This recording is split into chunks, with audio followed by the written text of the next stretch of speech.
박근혜 대통령과 여당 지도부의 청와대 회동 이후 당청 관계에 훈풍이 불고 있습니다.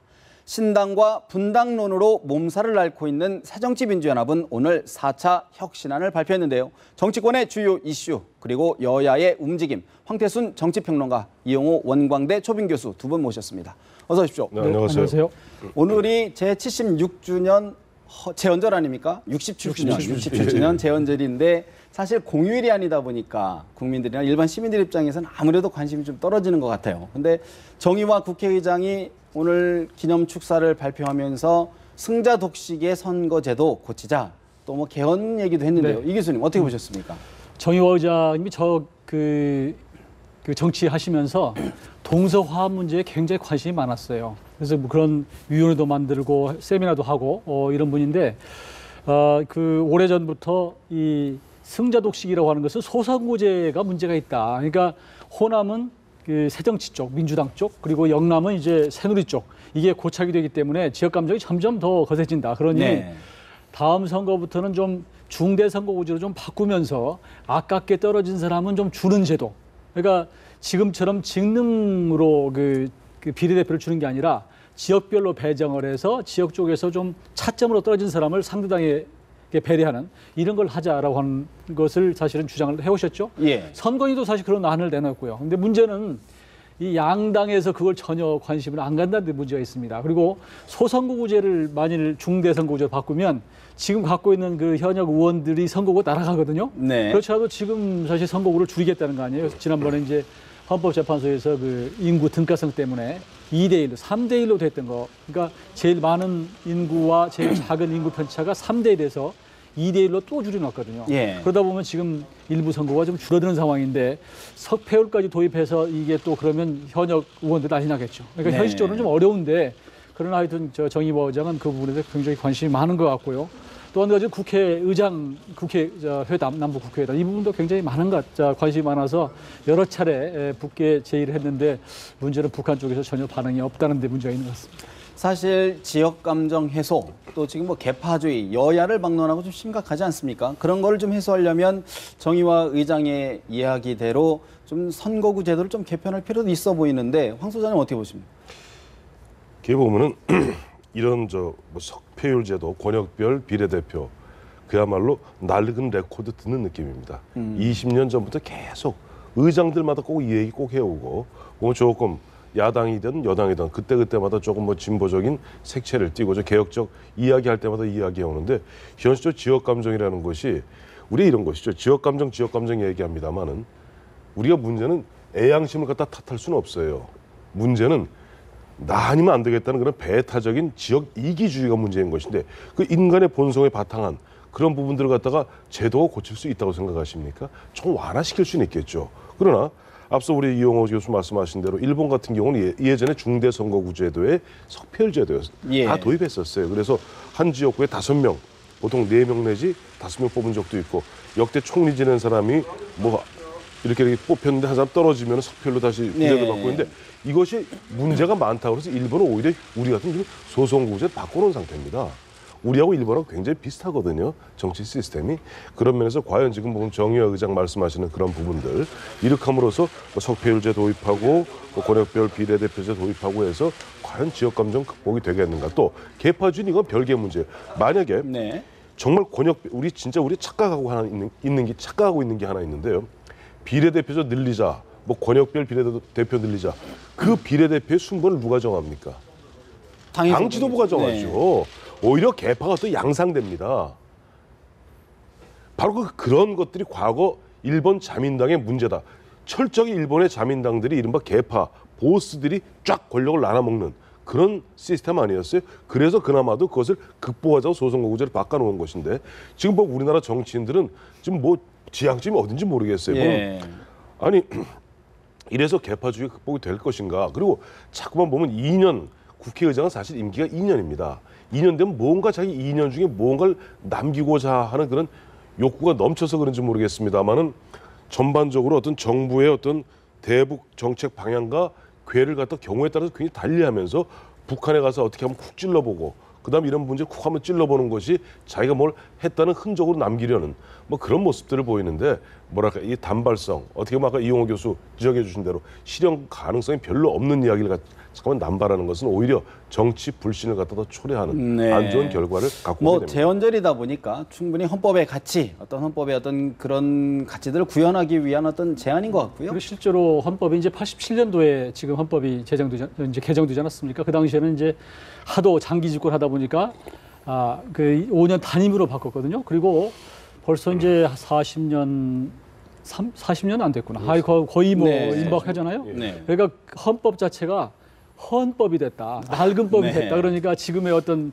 시대의 변화를 제대로 반영을 못하고 있다. 이런 얘기도 있기 때문에 사실 헌법도 지금 뭐 여야의 이해관계 또 대권 주자들과의 관계 이런 것 때문에 그러는데 언젠가는 한번 좀 시대 흐름에 맞게 손볼 필요는 있을 것 같습니다. 네, 알겠습니다. 오늘 재헌절 특집이니까 네. 한 가지 더 말씀드리자면 지금 우리나라가 지금 9차 개정 헌법 하에 있습니다. 예. 헌법이 처음 제정된 이후 이번 헌법이 87년에 9번째 9번. 9차 개정이 됐었는데 그 많은 수많은 그 헌법 중에서 그야말로 여야 합의에 의해서 국민적 동의에 의해서 개정된 헌법은 이게 유일합니다.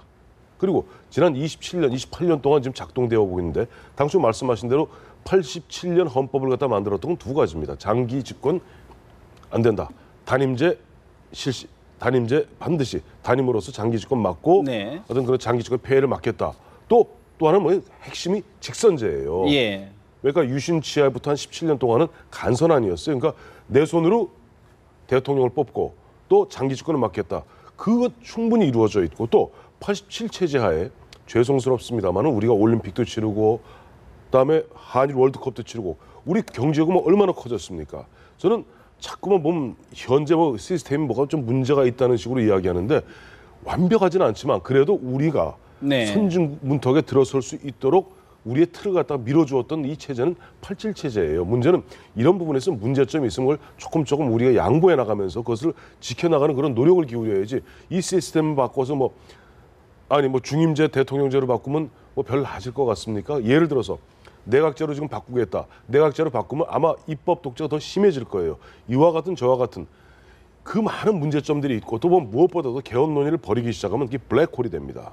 근데 과연 지금 보면 내년 총선 앞두고 현실적으로 좀 개헌 논의할 시점도 아니에요. 예. 근데 여기서 자꾸만 그 보면 개헌 쿡 한번 찔러보는 이런 뭐 이렇게 한번 찔러나 본다 하는 식의 정치인들의 그런 행태에 대해서는 왜 매번 그래왔기 때문에 네, 그래서 제가 이 알겠습니다. 문제를 지적하는 네. 겁니다. 뭐 재헌절이다 보니 거듭 말씀드리지만 그런 논의를 한번 제안해 본 거고 분명히 지금 현행 헌법에 물론 장점도 있지만 또 5년 단임제의 폐해도 있는 만큼 여러 가지를 좀 고민해 봐야 될 것 같습니다.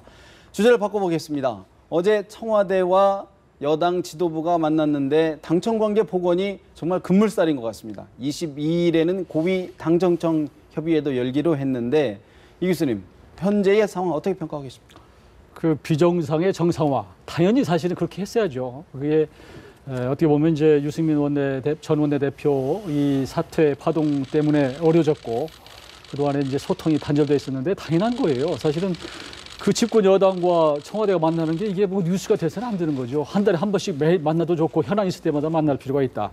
근데 어제 그 만난 장면을 보면서 느낀 것은 정말 원유철 그 신임 원내대표 말을 이쁘게 하시기는 하던데 대통령의 심기를 풀어주고 분위기를 잘 살펴서 하는 모습이 당청 관계라고 하는 게 참 수평 관계가 되기는 어렵겠구나라고 하는 생각을 아마 그림을 보고 많은 국민들이 했을 것 같아요. 여하튼 그러나 하여튼 그 당과 어떤 집권당과 여당 그 청와대가 이런 소통을 원활히 해서 어떤 현안이 있을 때 정말 자꾸 무슨 뭐 잡음이 나오지 않도록 하는 것은 잘 된 것 같고요. 네. 어제 코피가 나오도록 이제 뭐 민생과 네. 챙기겠다고 그러는데 저는 그 코피 나오는 대상도 원유철 대표 혼자는 어렵고 청와대도 똑같이 코피를 해야 된다고 생각해요. 결국 유승민 전 원내대표 사태가 소통이 안 돼서 그런 거기 때문에 서로 내 탓을 할 것이 아니고 특히 어저께 현기환 그 정무수석 네. 앉아 계시던데 이제 오시고 나서 뭐 나름대로 역할을 많이 하시고 네. 기대도 높은데 앞으로는 정말로 여의도 살다시피 해야 됩니다. 그리고 본인이 당이나 또 그 여당뿐만 아니고 야당의 의견 이런 것들을 대통령께 잘 진언을 드리고 더 보고만 드리는 게 아니라 비서진들은요 결국은 대통령의 마음을 잘 기분 나쁘지 않게 바꿀 네. 수 있는 그게 능력이거든요. 옳은 얘기를 다 할 수 있어요. 그러나 그 마음을 잘 바꿀 수 있는 능력. 그래서 청와대 비서진도 역시 좀 코피를 흘릴 각오를 좀 해서 네. 국민들이 보기에 다시는 이런 일이 안 생기도록 정말 해야 된다. 만일 유사한 일이 생기면 이번에는 어쩌면 청와대 더 책임을 가는 국민들은 그렇게 그런 시선이 있을 수 있다는 것을 말씀드립니다. 쌍코핏론을 좀 말씀하셨는데 황 의원님 사실은 어제 이제 관심이 좀 모아졌던 게 이제 김무성 대표와 박근혜 대통령의 단독 회동 아니었겠습니까? 또 내용이 또 궁금한데 뭐 비밀에 붙이겠다고 하니 알 수는 없지만 어떤 내용이 좀 갔을까요? 아니, 독대라는 것이 딱 두 분이 얘기하시는 건데 다른 사람이 알아서 되겠습니까? 네. 알아서도 안 되고 알 필요도 없죠. 다만 어제 본 박근혜 대통령이 지난 4월 16일 공개적으로 단독 독대하지 않았어요? 네. 독대하고 그다음에 석 달 만에 어제 보면 또 독대를 했습니다. 사실 이제 유승민 파동을 갖다 겪으면서 아마 박근혜 대통령도 뼈저리게 느낀 게 하나 있을 거예요. 결국 대통령이 당초 2012년에 당신이 보면 손수 만들었던 새누리당이 이제 품 안의 자식이 아니라는 거예요. 자기 마음대로 안 된다는 거예요.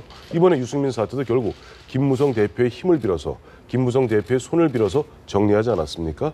그렇다면은 본인이 이젠 뭐 예전같이 레이저 쏘고 역정낸다고 뭐 새누리당이 쫙 알아서 아주는 것이 아니라 어느 정도 간에 김무성 대표하고 좀 전략적인 그런 어떤 유대관계 내지는 제휴관계를 맺어야 된다. 뭐 흔히 우리 순망치안이라고 그러죠. 네. 그런 관계에서 오히려 보면 김무성 대표의 힘을 실어주는 거예요. 그런 식으로 아마 거기서 20분 동안 별 얘기 안 하셔도 돼요. 커피 한 잔 마시고 아 요즘 애들 잘 커요. 네. 지난번 그 손주하고 가서 그 돼지국밥 먹었는데 맛있었어요.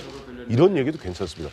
비근한 예로서 2007년에 당시 국민연금법 그 국민연금 관련해서 그 연금법 개정한다고 그 애면글면하던 유시민 장관이 굉장히 고전을 했어요. 근데 어느 날 갑자기 국무회의 끝나고 딱 노무현 대통령께서 그러시더라는 거 아니에요. 유 장관 잠깐 시간 남으면 차나 한잔하고 갑시다. 딱 그 얘기하는 순간 국무총리야 전 장관들 국무위원들의 눈이 쫙 오더라는 거 아니에요. 네. 그리고 20분 동안 실제 아무 얘기 안 하시고 커피 마시고 애들 잘 크냐 그런 얘기만 하셨다는 거예요. 근데 그 다음 날부터 유시민 장관이 그 유시민 장관 고백입니다. 그 저 부처 관계 부처 이제 보면 얘기해서 좀 회의 좀 합시다. 그러면 예전에 그렇게 뜨악하고 비토를 놓던 그 기재부 같은 데서 총알 같이 달려오더라는 네. 거 아닙니까? 그래서 자기가 어려운 문제를 풀어나갔다 하고 고백하는 장면을 봤는데 마찬가지입니다. 지금 김무성 대표 또 원유철 원내대표에게는 첩첩산중에 앞으로 정기국회가 남아 있어요. 예. 또 그걸 잘 넘어야만이 내년 총선을 갖다 무난히 돌파할 수 있을 때 역시 그래도 여기서 총사령관이라 할 수 있는 김무성 대표에게 힘을 실어주기 위해서 그 말씀의 내용이 중요한 것이 아니라 독대 그 자체 형식이 이번에는 큰 메시지를 전달하고 있다. 저는 그렇게 보고 있습니다. 저도 같은 생각을 좀 해봤는데요. 정치인들이 주목을 받으려면 귓속말을 하라는 말이 있습니다. 그러니까 회의할 때 살짝 대통령 옆에 귓속말을 네. 하면요. 그게 굉장히 관심을 받거든요. 그러니까 거의 귓속말에 해당하는 게 어제 독대, 단독 회동인데요. 저는 박근혜 대통령께서 김무성 대표를 이제 상당히 좀 신뢰하는구나, 친밀하게 생각하는구나 이 생각을 한 것이 뭐냐면 우리 김 대표라고 했거든요. 네. 우리란 말은 사실은 부부간에도 잘 안 써요. 우리, 자기 뭐 이렇게 하는 것처럼 정말 친밀하고 정말 믿음이 있지 않으면 어려울 텐데 그런 말씀 표현을 한 것. 그리고 또 시간의 절반 정도를 전체 회동에서 절반 정도 20분 가까이를 김무성 대표하고 같이 만난 것 자체가 우리 황태순 의원님께서 말씀하신 대로 그 의미가 있다. 그 내용이야 뭐 이제 그 별의별 추측이 다 나오는데 그러다 보니까 김무성 대표께서는 이거 정말 국민들을 오도하는 추측성 보도를 하지 말라 이렇게 당부까지 했던데요. 저는 한 가지는 그런 얘기를 하셨을 것 같아요. 그 7월 25일 날 미국에 가게 되는데 네. 그 일정 부분을 얘기하지 않았을까. 제가 먼저 대통령님보다 먼저 가게 됐습니다. 그래서 이런 분들을 만나고 오겠습니다. 만납니다. 이런 그런 것들에 대한 가벼운 얘기는 하지 않았을까. 그리고 또 이제 유승민 원내대표를 이제 사퇴시키는 과정에서 좀 더 좀 그 파장이 크지 않고 더 스무스하게 했으면 좋았을 텐데 좀 그런 건 좀 미흡했다 이런 얘기를 했을 것 같고. 네, 그런 뭐 한두 마디에 충분히 오했겠죠. 네, 대통령은 거기에 대해서 이제 수고했다 이런 정도 얘기는 하지 않았을까 그게 제 생각입니다. 네, 사실 그래서일까요? 김무성 대표, 사실 유승민 원내대표의 거취 문제 처리 과정에서 참 여러저러 말이 많았는데 네. 사실 여론조사를 보니까 약간 상승세, 긍정세가 더 많은 것 같습니다. 지금 여론조사 오늘 여론조사인데요. 한국갤럽에서 보니까 김무성 새누리당 대표 잘하고 있다가 41%, 잘못하고 있다가 37%. 물론 큰 격차는 나지 않는데 어떻게 보십니까, 황 의원님? 역시 김무성 대표가 당 대표로서 지난 13일간에 걸쳤던 유승민 사태 와중에 처음에는 조금 우왕좌왕하는 모습 보였습니다만은 좀 초반기부터 원내대표가 대통령을 이길 수는 없다. 방향을 정확히 정했고 그러나 어쨌든 뭐 재선위원들 보면 굉장히 반발하는 가운데 그래도 이렇게 저렇게 어떻게 결정적으로 기억하시겠습니다. 김태우 최고위원이 네. 계속 말을 걸으니까 버럭하고 나가셨죠. 버럭! 그만해! 쭉 네. 나갔잖아요. 그런 부분에서 어쨌든 좀 버럭하는 모습도 보였습니다만은 그런 부분에서 그런 혼란한 모습을 잘 정리했다. 그래서 갤럽도 보니까 김무성 대표에 대한 평가가 잘하고 있다가 41%. 네. 안정감 쪽에 좀 점수를 더 준 것 아닌가 그렇게 보이는데. 이 좀 한국 갤럽 오늘 자체 매주 하는 조사죠. 네. 이 보니까 유승민 전 원내대표 네. 4% 나왔더라고요. 저도 차기. 좀 짚어보겠습니다. 예. 그거 나와요? 뒤에? 네네 그렇습니다. 예. 좀 이따 저는 얘기하겠습니다. 그 잘하고 있다 잘못하고 있다가 아주 큰 차이는 안 보이는 것 같아요. 아마 그 제가 기억을 못 하겠는데 그 전에는 더 잘하고 있다가 더 많았던 것 같아요. 유승민 원내대표 사퇴 파동이 있기 전에 네. 아마 더 높았던 것으로 알고 4.29 재보선을 승리로 했을 때는 이보다 훨씬 더 높았을 거라고 생각을 하는데 이거 대통령 네. 직무 수행 평가고요. 저는 여튼 그 평가가 어떻든 간에 유승민 원내대표를 살리면서 그 대통령과의 관계도 원만하면서 하는 어떤 해법이 있었다면 당연히 김무성 원내대표가 높은 평가를 받을 수 있었겠죠. 그러나 대통령 중심제에서 대통령을 움직일 수 없는 상태에서는 그래도 네. 최선이 아닌 차선을 잘 최선을 가지고 수습했다 이렇게 봅니다. 예. 그러니까 저 여론조사가 지금 잘하고 있다가 41% 정도 나왔는데 저는 시간이 가면서 그래도 위기 수습을 잘 했고 해서 조금 높아지지 않을까. 네. 저는 그렇게 봅니다. 그럼 우리 대통령 한번 지도를 한번 볼까요? 우리 네. 대통령이라 좀 친근하게 얘기를 해야 될 것 우리 같습니다. 대통령, 네. 우리 김무성 대표, 대통령, 우리 대통령. 지지율도 사실은 굉장히 곤두박질했는데 좀 전반적으로 뭐 물론 낮은 수준대이지만 좀 안정세, 답보 상태를 보이는데 황 의원님 어떻게 보십니까? 아니 그러니까 전 오늘 이제 유심히 그 한국갤럽 그 전체를 갖다 쭉 이제 그 조사를 보면서 대통령이 33%가 역대 대통령하고 비교하면 어떨까 봤더니 네. 이명박 대통령을 빼놓고는 오히려 보면 한 2등 내지 3등 수준이에요. 굉장히 잘하고 있는 겁니다. 좀 죄송한 표현입니다. 나쁘지 않다. 왜가 이게 지금 이제 3년 차, 그러니까 2년을 지나고 지금 2년 반 거의 다 네. 절반 즈음 아니에요? 네. 절반 즈음에서 박근혜 대통령보다 지지율이 높았던 사람은 이명박 대통령하고 김대중 대통령밖에 근데 없습니다. 절대 수치는 그런데 예. 흐름을 얘기하는 거 아닙니까? 예를 들어 지금 흐름이 40%대에서 29%까지 떨어지면서 이제 아니 초반대라는 그러니까 제가 말이죠. 그 말씀을 드리는 예. 게 박근혜 대통령이 이래서 콘크리트 지지율이라는 거예요. 지금 39에서 33까지 약간의 편차는 있지만 일률적이지 않습니까? 역대 다른 대통령들은 거의 45도 각도로 떨어지고 있습니다. 그리고 이 무렵에 절반 무렵에 노무현 대통령은 뭐 한 22%가 그런데 거의 뭐 수직으로 떨어져요. 그러니까 역대 다른 어떤 대통령보다 스타트는 할 때는 제일 낮았습니다만 박근혜 대통령이 그렇죠. 그러니까 처음에 이제 윤창중 효과가 있습니다. 네. 처음에 스타트는 오히려 보면 미진했거든요. 우리가 지금 얼핏 보면 박근혜 대통령 이거 뭐 계속 못하는 거 아니야? 이렇게 얘기하는지 모르겠습니다만은 한국갤럽은 거의 매주 조사하는 것을 노태우 대통령 때부터 쭉 역대 대통령 다 해오고 있습니다. 그 기록, 그 자료를 보면 아카이브에 숨어 있는 자료는 그래도 박근혜 대통령 지지율이 높은 편은 아니지만은 비교적 선방을 하고 있다. 이 교수님 어떻게 보십니까? 긍정적으로 평가를 해주셨는데 뭐 저도 긍정적인 점수를 드리고 싶은데 저는 드리기는 어려운 것 같아요. 사실 요즘에 박근혜 대통령께서 뭐 잘 하셨다고 내세울 만한 게 있습니까? 지난번 메르스와의 전쟁 이후에 그 이후에 상황이 바뀐 게 없다. 문제는 뭐 늘 말씀으로는 이제 경제를 위해서 많이 챙기시는 모습을 보이기는 것은 사실이고요. 그러나 우리 국민들이 보기에 우리 서민들이 느끼기에 체감으로 그걸 느끼지 못하고 있다라는 말씀을 드리고 싶고요. 적어도 메르스와 같은 일이 생겼으면 그리고 국민들이 지난번 유승민 또 원내대표 사퇴 파동 같은 게 있었으면 적어도 저 기자회견에도 예. 하고 대통령께서 정말 국민들한테 그 위로의 말씀도 하고 좀 사과하는 모습을 좀 보이는 것이 좀 필요하지 않았을까. 저는 지금 정치학에서 일반적으로 한 30% 정도 지지율이 이 그 레임덕 현상의 경계선이다 이렇게 얘기하거든요.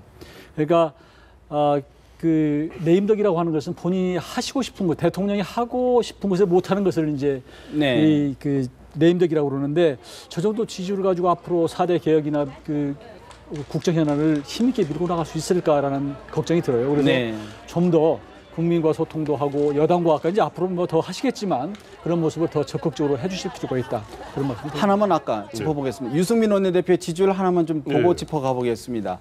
사실 유승민 원내대표 기대가 높지 않았습니까? 한때 대권 주사 김무성 대표까지 추월했는데 지금 이제 처음으로 한국갤럽에서 넣었죠. 네, 포함을 시켜서 했더니 일단은 순위권에서 좀 하위권입니다. 박원순 서울시장이 1위, 그렇죠. 지금 4%대로 좀 바닥권인데 바닥권이죠. 어떻게 보십니까? 그리고 거기다 또 중요한 것은 뭐 처음에 넣었죠. 4%. 처음에 보니까 뭐 유승민 뭐 대망론까지 나올 지경이었습니다만 제가 그때도 이건 역선택일 가능성이 크다. 제가 말씀을 여러 차례 드리지 않았습니까? 보니까 이번 전체 여야 모든 그 잠룡들을 넣어서 얘기해 보니까 4% 수준이고 그것은 지금 성남시장 이재명 시장 3%가 거의 비슷한 수준이에요. 예. 근데 여기서 정말 주목할 부분은 뭐냐 하니까 유승민 의원에 대해서는 뭐 타 지역 뭐 4% 전국 4%고 뭐 서울 같은 경우는 뭐 6%, 서울 경기 인천 3%인데 대구 경북이 몇 퍼센트 나온 줄 아세요? 모르겠습니다. 1%입니다. 단 1%입니까? 단 1%입니다. 바로 자기의 고향이라는 TK 지역에서는 1%의 응답자 1%만이 유승민 의원을 갖다가 차기 유력한 지도자로 보고 있는 것이고 또 지지 정당별로 보면 새누리당 지지자가 1,003명 중에서 네. 411명입니다. 지금 여기 나온 걸 보니까요. 네. 새누리당에서는 4% 중에 새누리당 지지율 중에서는 2%가 단 나왔고 2%입니다. 새정치연합에서는 4%. 4%. 그러니까 예를 들어서 오히려 지금 또 무당층에서 무당 6%. 그러니까 6%인데 그러니까 야권 쪽에서 오히려 여당의 후보를 지지하고 있다. 이런 좀 여당 후보라고 약간 역선택하는 네. 것이고 결국 새누리당을 지지하는 응답자 한 411명 중에서는 거의 압도적으로 32%가 김무성 네. 좀 대표를 지지하고 있고 유승민 전 원내대표는 2% 그리고 자기 고향인 대구 경북에서는 단 1%밖에 받지 못하고 있다는 부분을 갖다가 그게 제가 지난주에 말씀드렸던 역선택 이것이 현실로 알겠습니다. 드러나는 겁니다. 이 교수는 어떻게 보십니까? 지난번 유승민 전 원내대표가 1위로 올라간 적이 있었던 것은 황 의원께서 말씀하셨지만 그 당시에 이제 야권 지지자, 중도 지지자가 이제 유 원내대표를 선택했던 것이 맞고요. 예. 그리고 그 당시에 뭐 오랫동안 이제 한 2주 가까이를 계속 유승민이라는 이름을 반복하면서 인지도가 높아졌고 그러면서 또 괜찮은 사람이구나라는 생각 때문에 이제 선호도가 생겨서 그런 결과가 나온 것 같은데요. 그때가 최고점인 것은 맞는 것 같습니다. 근데 다만 이제 이건 생각보다 하루아침에 이렇게 떨어질 수 있을까라는 생각이 드는데 네. 오늘 아침에 나왔던 그 서울신문 그 에이스 리서치라고 하는 데는 이것보다는 좀 높이 나왔어요. 그래서 예. 그 전체적으로 보면 한 5위권, 그래서 한 5.6% 정도 나왔는데 거기는 또 그 TK에서 한 19.2% 정도 나와서 네. 또 거기에는 그 김무성 대표를 좀 제낀 걸로 나와요. 그러니까 여론조사 기관이라는 데 따라 좀 차이가 있을 수 있고 그래서 신뢰 오차 구간이기 때문에 이거에 또 전체적으로 다 네. 그렇다고 보기는 어쨌든 어려운 뭐 것 같아요. 이제 예. 시작이 됐기 네. 때문에 다만 앞으로의 이제 행보 어떻게 좀 봐야 다만 될 것 유승민 같습니다. 전 네. 원내대표가 지난번 그 사태로 해서 본인의 이름을 각인한 것은 맞습니다. 네. 알겠습니다. 예. 오늘까지 이제 4차 혁신안까지 나눠왔는데 신당설, 분당설 끊이지 않고 있습니다. 황 의원님. 근데 어떻게 보면 봐요? 이제 신당설, 분당이 돼야 신당이 나오죠. 네. 사실은 분당설, 신당설이 이제 같은 건데 지금 분당, 신당 이야기는 난무합니다만은 실제 보면 오늘도 보니까 동아일보 보니까 뭐 25명 의원들을 갖다 일일이 이제 포커스 그룹 인터뷰를 해놨더라고요. 예. 그 내용 보니까 신당이 나올 가능성은 있는데 문제는 내가 참여하진 않겠다.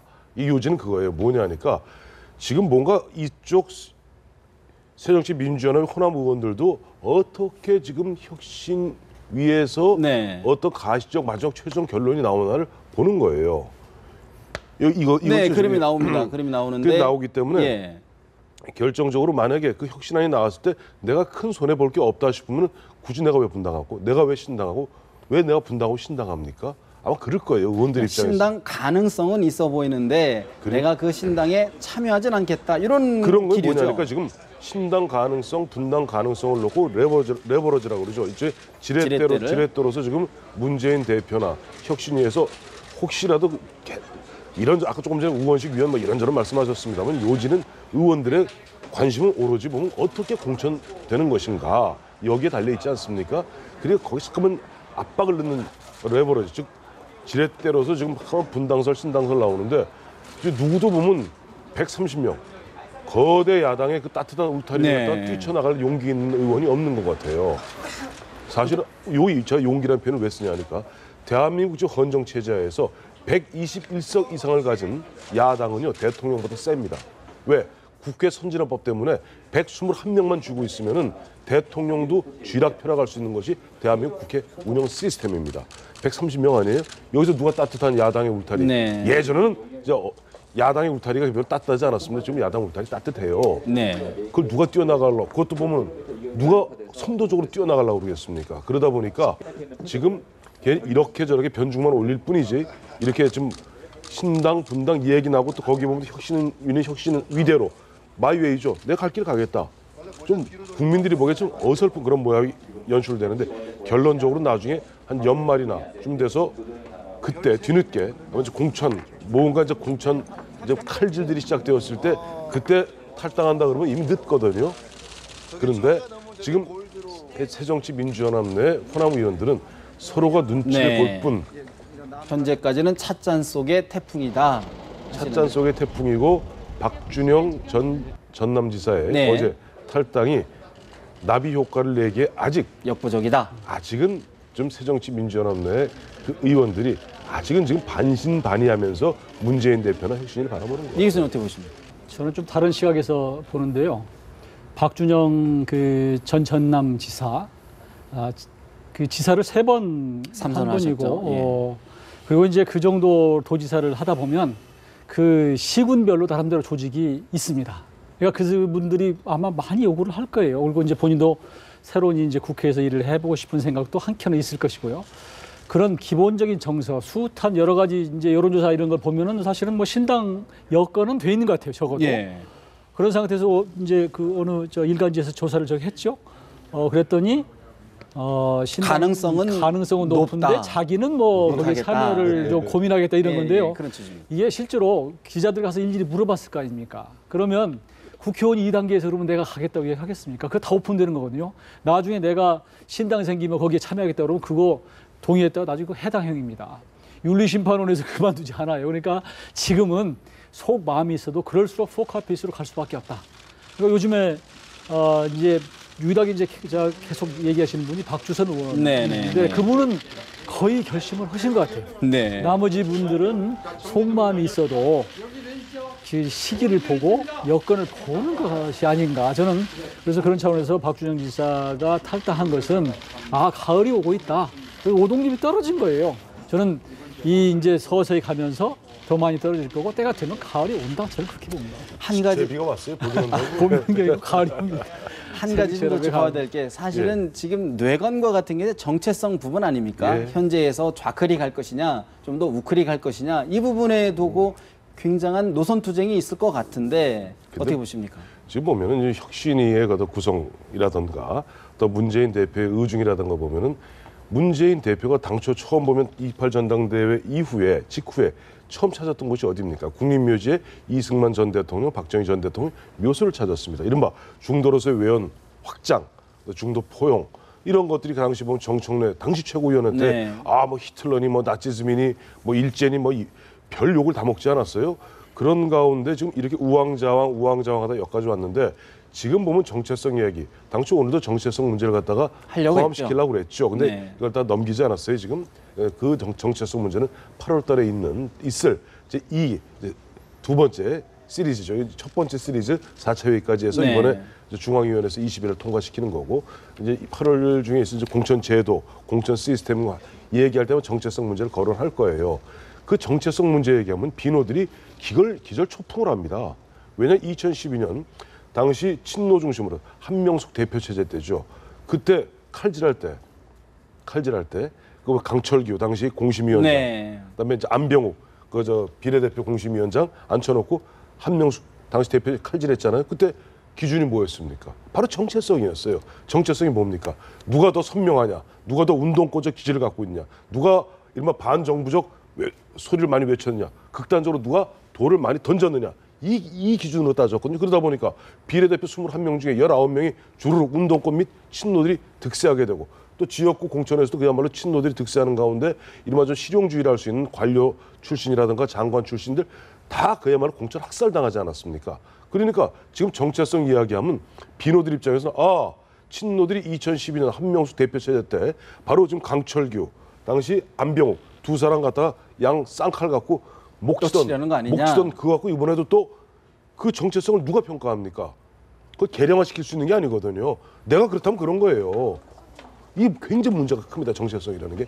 정체성은 절대 개량화할 수 없습니다. 네. 그런 개량할 수 없는 정체성이란 어떻게 보면 그게 자기들만의 어떤 칼자루를 갖고 내 목을 치겠다고, 호남을 갖다 쑥대밭을 만들겠다고, 그리고 날 갖다가 12월쯤 가서 내년 1월쯤 가서 목 쳐놓고 그다음에 자기 친노들 다시 박아놓고 나는 힘도 못 써보게 하겠다고, 이런 공포감에 질려 있는 것이 지금 비노, 특히 호남의 의원들인 것 같습니다. 그래도 피해갈 수 없는 길 같은데 어떻게 보십니까? 정체성 부분 조금 전에 이제 우원식 의원께서 여러 가지 말씀을 하셨는데요. 나름대로 이제 혁신위가 노력을 하는 것 같아요. 뭔가 자꾸 결과를 내놓는 거 보면. 그 내놓는 것마다 근데 자꾸 이제 친노와 비노 간의 이제 입장이 엇갈려서 이게 문제인데, 지금 말씀하신 대로 정체성 부분은 이게 양날의 칼입니다. 그러니까 어떤 걸 내놔도 비노와 친노가 같이 하기 어려운 바로 그 부분이거든요. 그러니까 지금 혁신위를 구성하고 있는 분들은 비교적 진보적인 분들이 대부분이기 때문에 정체성 그러면은 거기에 맞는 그룹들의 생각은 이제 친노 그리고 또 운동권 이런 쪽을 생각하는 것 같고, 반대로 비노들은 정체성 그러면 오히려 좀 당을 우클릭해서 중도 이런 보수나 개혁으로 가야 된다. 이기 때문에 이걸 합치기가 굉장히 어려운 딜레마다라는 생각이 들어서 오늘 이제 혁신의 4차 혁신위에서 빠진 것 같고요. 이제 그 시부장과 군수의 공천 그리고 이제 광역의원의 공천을 지방으로 내려보내겠다라고 하는 것은 저는 방향은 맞다고 봐요. 그동안에 중앙당에서 이제 우물딱주물딱 해서 만든 것보다는 지역으로 가서 풀뿌리 민주화를 하는 건 좋은데, 문제는 어떤 방식으로 그럼 할 것이냐 하는 부분이 문제예요. 그러니까 저는 지금 혁신위에서 아무리 좋은 안을 내놓아도 그것이 실행이 제대로 될까라고 하는 이 신뢰의 문제, 이게 지금 문제거든요. 그러니까 지금 저 비근한 대로 이게 적절한 비유가 될지 모르겠지만, 정청래 그 최고위원은 예를 들어서 공갈 발언 같은 경우도 사실은 징계를 했잖아요. 사실은 추상같이 1년 동안 이제 당직 정지 아닙니까? 그러다가 6개월로 줄이고 또 다시 당무위원회에서 이런 걸 보고, 야 자꾸 용두사미로 간다, 실행이 될까? 이런 의심이 친노와 비노 간에 이게 정말 씻을 수 없게 있는 거거든요. 그리고 내년 초에 가면, 이 실행할 때 가면 지금처럼 뭐 친노 비노에서 싸울 틈도 없어요. 곧 총선에 앞두기 때문에 전부 묻혀가지고 그때 주도권 잡은 사람이 룰을 바꿀 수 있다. 이게 굉장히 강하기 때문에 더 중요한 것은 혁신안 못지않게 친노 비노 간의 이 신뢰 회복이다. 그렇게 봅니다. 짧게 저 시도당 공천권 대폭 강화 이양 문제에 대해서 완팁 말씀드리자면은, 지금 저것은 일회성입니다. 올 10월 달에 있을 재보궐선거에서 호남 지역에서 사실은 지금 문재인 대표를 비롯한 당 지도부는 좀 불안한 거예요. 자칫 왜 이번엔 국회의원 재보궐선거는 없거든요. 이제 기초단체장이라든가 이제 광역위원, 기초위원, 좀 광역단체장은 빠지니까 이거 다 이건 전남 도당에서 알아서 하세요. 광주시당에서 알아서 하세요. 그리고 손을 뗄 경우는 혹여 이른바 지금 천정배 중심의 신당에서 어떻게 보면 무소속 연대식으로 후보나 지더라도 이거는 우리가 중앙에서 문재인 대표가 손댄 거 아니라서 라고 발뺌을 할 수 있고, 어떻게 보면 저건 일회성일 가능성이 큽니다. 그래서 저러한 부분에서도 이 보면은 문재인 대표 혁신위에서 너무 뭐랄까 조금 눈에 보이는 수를 쓰는 것이 아닌가. 그러니까 사실 정치판에 있는 130명 의원들이 다 선수들 아닙니까? 선수들이 보면 보이거든요. 그러니까 1차, 2차, 3차, 4차 개혁안도 어떻게 보면 문재인을 위한, 문재인에 의한 문재인의 정당 1인 중심으로 권력을 집중시켜주는 가는 방향에서 혹시 있을 줄 모르는 동티날 부분은 그런 식으로 예방 조치하는 것이 아닌가 하는 냉소적 평가가 있는 거예요. 우원식 의원은 아니라고 했는데도 또 이렇게 의심을 갖고 있는 거 보니까요. 혁신위가 너무 욕심을 가지지 않고 좀 실천 가능한 방안을 내놓는 게 서로 중요하지 않습니까? 신뢰하지 않으면 뭘 해도 믿거든요. 알겠습니다. 사람 관계랑 똑같은 것 같아요. 오늘 대담 여기서 줘야 될 것 같습니다. 두 분 말씀 고맙습니다.